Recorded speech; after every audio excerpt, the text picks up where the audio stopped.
Hi, this is gonna be a very different episode. I don't know. I don't know if I should really count this as an episode. There was originally something else that was supposed to go up this week, and then tragedy struck.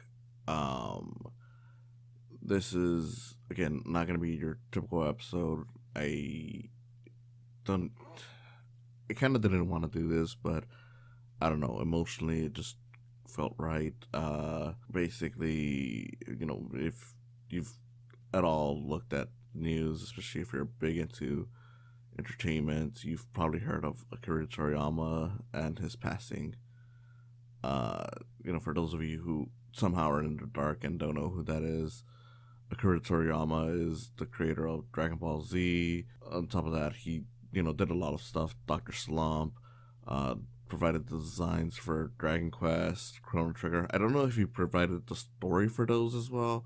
I don't think so, but we could leave it at that. Designs at least. Um, he did Sandland, uh, Jocko. There's a lot of stuff that the man has done.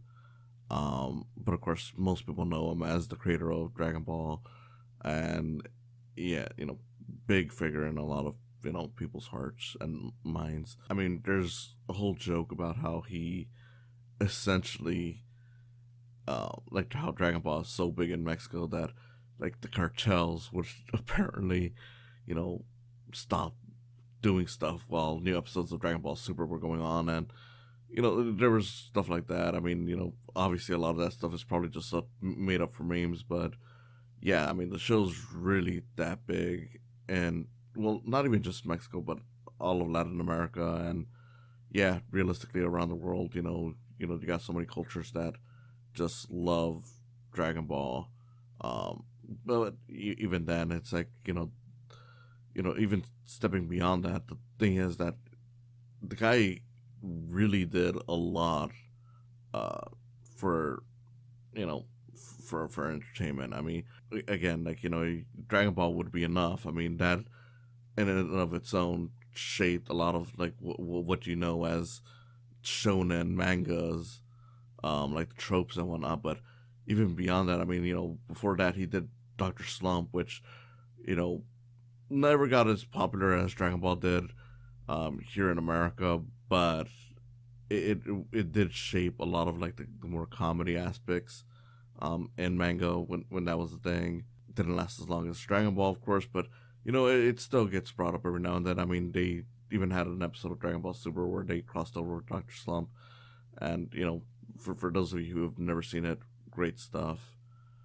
Um, Me personally, I loved a lot of the man's work. It's one of those things where it's like, as a kid, Dragon Ball was definitely one of the more important things that I had seen. I remember watching a lot of Dragon Ball Z in Spanish, and I also had seen the original Dragon Ball, something that here in the U.S., as far as I know, was, well, I'm sure it was early translations, and I've seen some different translations of it, but in terms of like when it got popular with like Tsunami and stuff like that, it came after Dragon Ball Z, which I'm sure left some people weirded out because like, hey, look, Dragon Ball is more cartoony, it's more comedic than Dragon Ball Z. There's still some cool action in there. Of course, there's one of the greatest fights in all of Dragon Ball, whether it's Z, Super, or whatever, is Goku versus Jackie Chan. So it still had that stuff, but it was more of an adventure focused stuff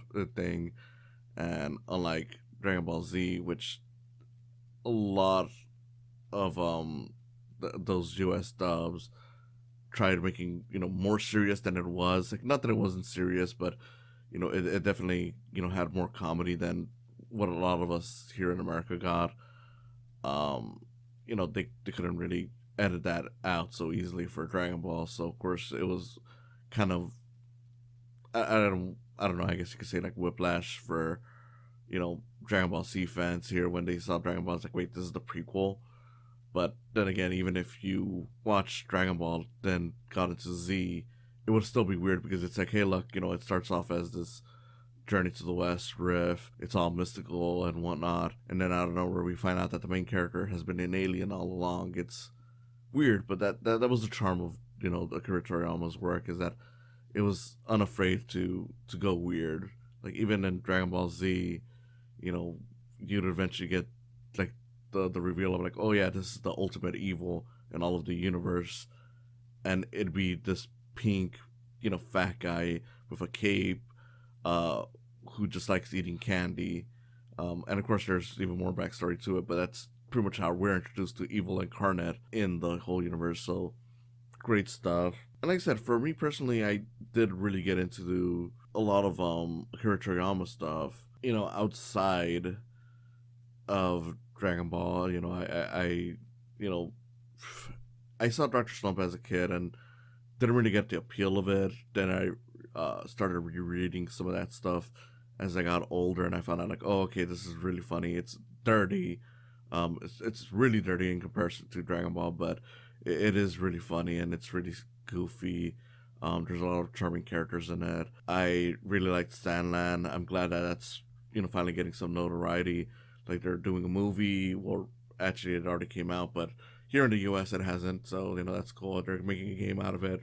Cool. Never really got into Dragon Quest. I did get I think it's like the most recent entry on the Switch. I think it's like Dragon Quest 11, but never really got around to it. I know I mainly just got it because I like the character in Super Smash Bros. So that was kind of cool.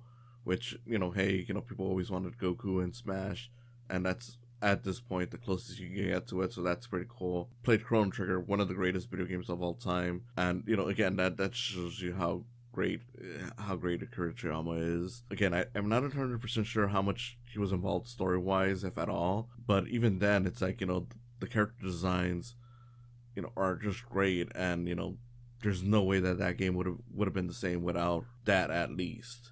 Even if you're not into his anime stuff, like he still had an impact. Of course, even with anime, he still had an impact on there, but he had an impact on video games.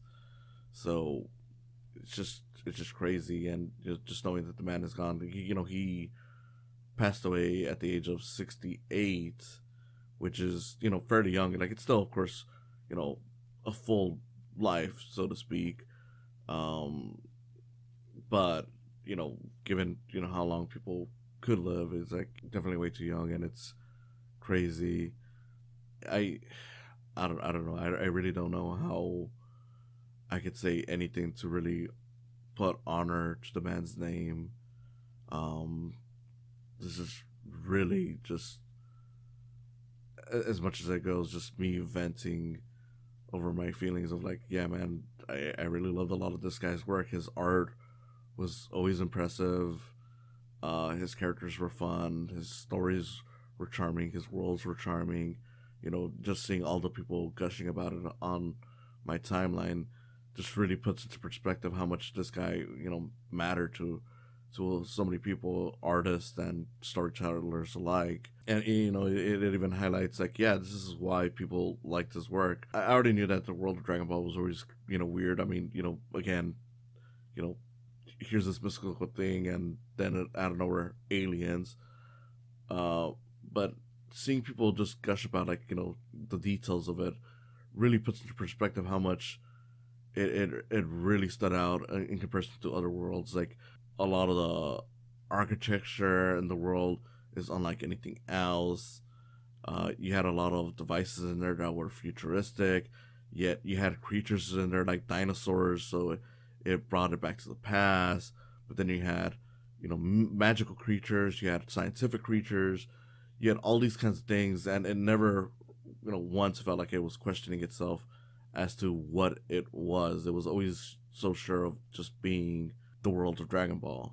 And to an extent, I kind of hate that I'm mostly going on about Dragon Ball. I know that's his biggest thing, but it's like again, you had so much work. He had so much work, like Doctor Slump. Just stuff in the Dragon Quest, which I wish I could now. Now I wish I could say more about it, given that he's gone, and I do now plan to at least play the one I got, instead of letting it just sit sit and collect dust. But man, it's just a big loss in the entertainment world. It's not just a loss in mangas. It's a loss in anime, because even if you just consider like, oh well, Dragon Ball was just an adaptation of a comic, it's like, well, eventually he did work directly with the anime with like Dragon Ball Super, and of course even provided the stories for the movies for the most recent ones, which I'll admit that's kind of cool how we had that live action movie. It was so bad that the creator decided like, okay, I can't just let the story end here. I'm gonna go back and start adding new stuff to the world of Dragon Ball. And I know some people were mixed towards it, but overall I think most people can agree that Dragon Ball Super and the additions he's made since returning are still charming enough that they're well worth any flaws that may come out of them. I think so. Yeah, like Dragon Ball Battle, Battle of the Gods, Resurrection F, Super Broly, Superhero, just all wonderful movies. And you know, I know people were iffy on his upcoming Dragon Ball Daima, just because it's like, oh look, the characters are turning into kids. Personally, I'm like, look, you know what? The man was always charming in his writing. I look forward to it, and now it just seems so sad that it'll be more or less as something after his life. Just watching it and seeing how you know how it impacts us. But yeah, I'm at a loss for words. I really wish I could provide something better than just saying rest in peace, and properly honor his work. um I don't know. Originally I thought about looking at one of the Dragon Ball movies, or looking at something that he worked on to do an episode on, but that would take too long. So that's why I'm doing this, just so I can release it right away. I don't want to basically wait like almost a month after his passing to say these words. But that doesn't exclude the fact that I do plan on doing one of his works soon. I'll have to look at what I think is best, but for now I do want to say thank you, Akira Toriyama. I'm so glad for all the work that you provided, and I really wish you could have been here longer with us. But I hope you rest in peace, and I hope, if nothing else, that your work continues to inspire us. Thank you.